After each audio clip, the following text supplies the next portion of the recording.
here at WTI.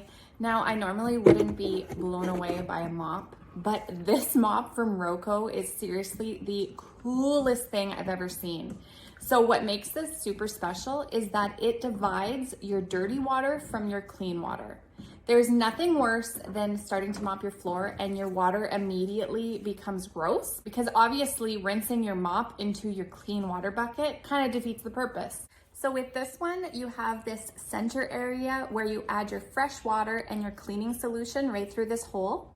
From there, you unlatch your mop and you pump your mop so that the water sprays up onto your mop head. It has these little bristles, so as it spins, it removes any hair, any lint, debris. If you have animals and you have pet hair, it will pull that right off. If you have long hair like me, it'll pull that off too.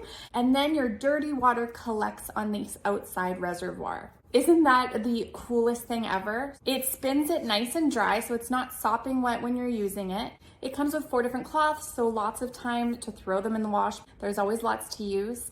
It also has a plug on the side so that you can just drain out your dirty water and keep your clean water. It collects all of the sand and everything, and you have really fresh water to use. It's such a cool invention. The mop head is adjustable. It has a loop at the top if you want to hang it. It's just so well designed. I can't believe how cool this is and that I haven't seen this before. So if you're looking for a new mop system, this one is amazing and you will absolutely love it. It is so well made, really well designed, and I think it's the coolest mop ever, and that's my point of view.